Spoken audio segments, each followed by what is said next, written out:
नमस्कार। आज की सबसे बड़ी खबर ने पूरे बंगाल को हिलाकर रख दिया है। बंगाल की राजनीति और न्याय प्रणाली में एक भयानक भूचाल आ गया है और इसके केंद्र में है कोलकाता के प्रतिष्ठित मेडिकल कॉलेज के पूर्व प्रिंसिपल संदीप घोष। यह वही संदीप घोष हैं जिनका नाम हाल ही में एक महिला डॉक्टर के साथ हुए जघन्य अपराध, रेप और हत्या के मामले में सामने आया है। घोष की गिरफ्तारी के बाद से पूरे राज्य में उथल-पुथल मची हुई है। सीबीआई की इस कार्रवाई ने इस मामले को एक नए मोड़ पर लाकर खड़ा कर दिया है। अब सवाल यह उठता है कि क्या ममता बनर्जी की सरकार, जो पहले ही कई चुनौतियों का सामना कर रही है, इस नए राजनीतिक और कानूनी तूफान का सामना कर पाएगी? बंगाल में उठ रही जनता की आवाज और विपक्ष के आरोपों के बीच हम आज आपको इस मामले से जुड़ी हर महत्वपूर्ण जानकारी देने जा रहे हैं। संदीप घोष, जो एक समय पर कोलकाता के एक प्रमुख मेडिकल कॉलेज के प्रिंसिपल थे, का नाम पहले भी कई विवादों में आ चुका है। वह एक अत्यंत शक्तिशाली व्यक्ति माने जाते थे, जिनकी पकड़ कॉलेज प्रशासन और मेडिकल कॉलेज की गतिविधियों पर काफी गहरी थी। घोष के खिलाफ कई छात्रों और शिक्षकों ने भ्रष्टाचार और दुराचार के आरोप लगाए थे, लेकिन उन पर कभी कोई कठोर कार्रवाई नहीं की गई। छात्रों से मोटी रकम लेकर उन्हें परीक्षा पास कराने के आरोपों से लेकर अस्पताल में बायोमेडिकल कचरे की हेराफेरी तक के आरोप उनके सिर पर मंडराते रहे हैं। यह कहा जाता है कि घोष ने अपने पद का दुरुपयोग करके मेडिकल छात्रों और अस्पताल के कर्मचारियों पर मनमाने तरीके से अधिकार जमाया हुआ था। इस महिला डॉक्टर के मामले में संदीप घोष का नाम तब सामने आया जब पुलिस और सीबीआई ने इस अपराध की गहन जांच शुरू की। प्रारंभिक जांच में यह पाया गया कि महिला डॉक्टर की हत्या और रेप की घटना केवल एक जघन्य अपराध नहीं थी, बल्कि इसके पीछे एक संगठित और भ्रष्ट तंत्र का हाथ था। घोष का नाम प्रमुख अभियुक्तों में से एक के रूप में सामने आया और इसके बाद से ही पूरे बंगाल में उनके खिलाफ जनाक्रोश बढ़ता जा रहा है। संदीप घोष की गिरफ्तारी के बाद राज्य की राजनीति में हलचल मच गई। यह गिरफ्तारी सिर्फ एक अपराधी की गिरफ्तारी नहीं है, बल्कि यह बंगाल की राजनीति में एक बड़े बदलाव का संकेत दे रही है। सीबीआई ने जब घोष को गिरफ्तार किया तो बंगाल सरकार के कई नजदीकी अधिकारियों के नाम भी जांच के दायरे में आ गए। संदीप घोष पर लगे आरोप केवल एक महिला डॉक्टर की हत्या और रेप तक सीमित नहीं है। यह मामला अब भ्रष्टाचार और सत्ता के दुरुपयोग का प्रतीक बन चुका है। सीबीआई के हाथों में आने के बाद घोष से हुई पूछताछ में कई चौंकाने वाले खुलासे हुए हैं। घोष ने कई बड़े नामों का भी खुलासा किया है जो अब तक जांच के दायरे में नहीं थे। इसके बाद से ममता बनर्जी की सरकार पर विपक्ष का दबाव बढ़ता जा रहा है। ममता सरकार पहले ही कई भ्रष्टाचार के आरोपों से घिरी हुई है और अब इस नए मामले ने उनकी सरकार के अस्तित्व पर एक बड़ा प्रश्न चिन्ह खड़ा कर दिया है। गिरफ्तारी के बाद से बंगाल की सड़कों पर जनता का गुस्सा साफ दिखाई दे रहा है। कोलकाता समेत पूरे राज्य में विरोध प्रदर्शन हो रहे हैं। पुलिस कमिश्नर विनीत गोयल के खिलाफ भी नाराजगी बढ़ती जा रही है, क्योंकि जनता का मानना है कि पुलिस ने इस मामले को दबाने की कोशिश की थी। डॉक्टरों, मेडिकल छात्रों और युवा कार्यकर्ताओं ने मिलकर विरोध का बिगुल फूंक दिया है और पुलिस के खिलाफ कड़ा कदम उठाने की मांग की जा रही है।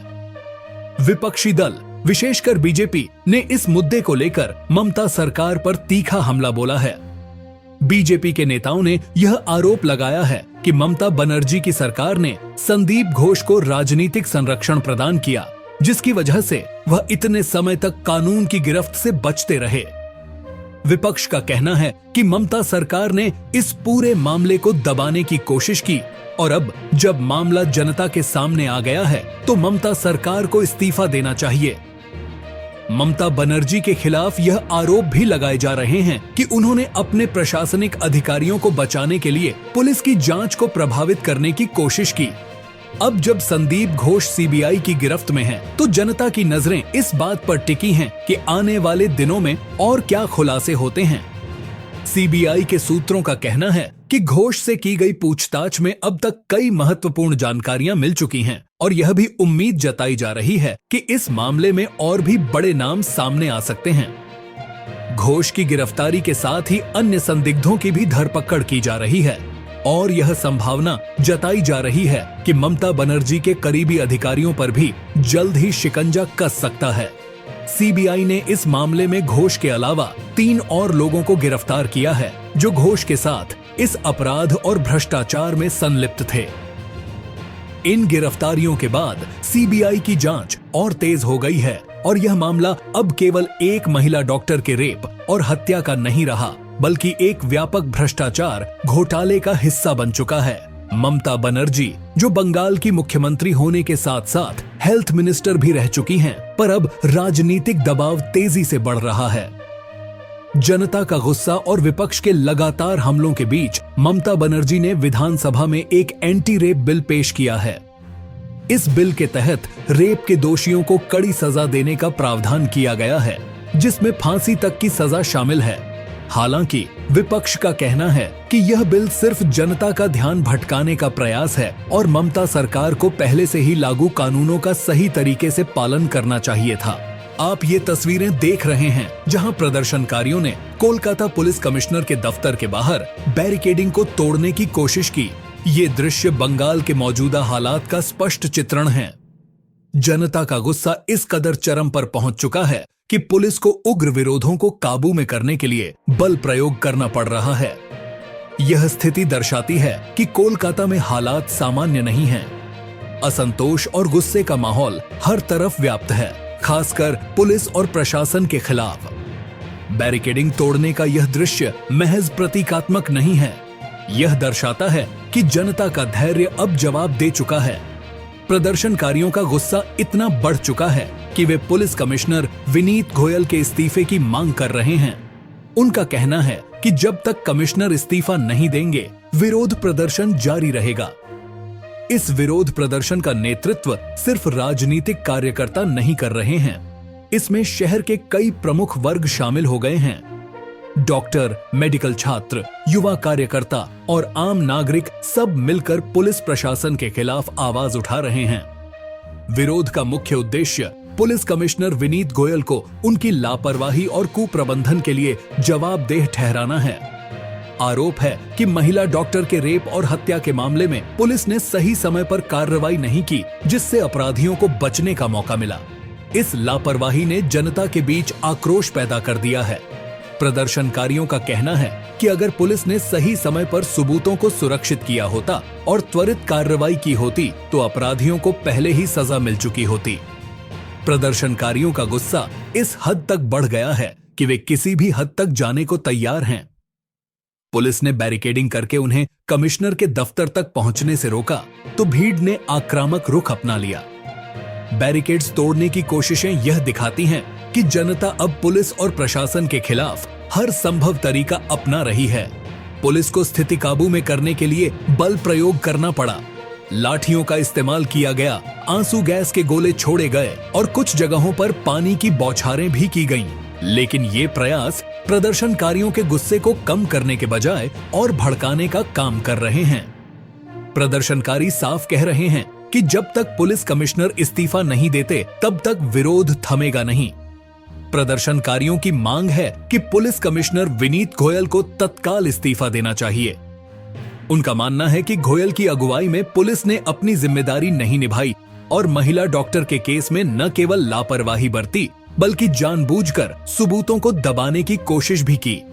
वे चाहते हैं कि इस मामले में सभी संबंधित अधिकारियों के खिलाफ सख्त कार्रवाई की जाए, चाहे वे किसी भी स्तर पर हों। यह विरोध प्रदर्शन केवल एक छोटे समूह तक सीमित नहीं है। कोलकाता के विभिन्न हिस्सों में लोग सड़कों पर उतरकर पुलिस के खिलाफ अपना गुस्सा जाहिर कर रहे हैं।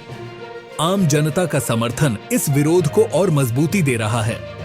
सोशल मीडिया पर भी इस मुद्दे पर चर्चा हो रही है और लोग अपनी नाराजगी जता रहे हैं।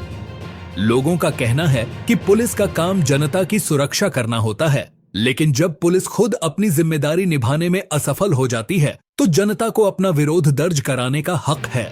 स्थानीय लोग भी प्रदर्शनकारियों का समर्थन कर रहे हैं और मांग कर रहे हैं कि पुलिस कमिश्नर और अन्य वरिष्ठ अधिकारियों को उनके पद से हटाया जाए। यह मामला केवल एक अपराध तक सीमित नहीं है, यह बंगाल में महिला सुरक्षा के सवाल को भी उठाता है। इस जघन्य अपराध के बाद महिलाओं में असुरक्षा की भावना बढ़ गई है।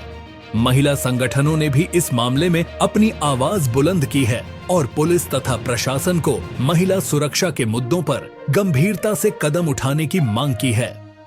पुलिस प्रशासन अपने बचाव में दावा कर रहा है कि उन्होंने कानून और व्यवस्था को बनाए रखने के लिए जितना हो सकता था उतना किया है। उनका कहना है कि बल प्रयोग इसलिए किया गया क्योंकि प्रदर्शनकारियों ने कानून अपने हाथ में लेने की कोशिश की थी। पुलिस का कहना है कि जांच चल रही है और उन्होंने किसी भी सबूत को दबाने की कोशिश नहीं की, लेकिन पुलिस के इन दावों पर जनता का विश्वास नहीं है। लोग मानते हैं कि अगर पुलिस सच में गंभीर होती तो यह मामला इतना लंबा नहीं चलता और दोषियों को पहले ही सजा मिल चुकी होती। संदीप घोष की गिरफ्तारी ने इस मामले को और भी जटिल बना दिया है। घोष का बंगाल के कई प्रभावशाली नेताओं के साथ संबंध बताया जा रहा है और विपक्ष का दावा है कि ममता बनर्जी की सरकार ने इस मामले को दबाने की कोशिश की। ममता बनर्जी पर आरोप है कि उन्होंने इस मामले में नैतिक जिम्मेदारी से बचने की कोशिश की। विपक्ष का कहना है कि ममता ने अपनी जिम्मेदारी ठीक से नहीं निभाई और इस मामले में ढिलाई बरती। जनता और विपक्ष की मांग है कि ममता बनर्जी इस मामले में नैतिक जिम्मेदारी लेते हुए इस्तीफा दें। क्या ममता बनर्जी इस्तीफा देंगी? यह एक बड़ा सवाल है। विपक्ष और जनता का दबाव लगातार बढ़ रहा है। ममता सरकार को इस मामले में ठोस कदम उठाने होंगे, अन्यथा यह मामला उनके राजनीतिक करियर को बड़ा झटका दे सकता है। जनता का विश्वास जीतना अब ममता सरकार के लिए एक बड़ी चुनौती है।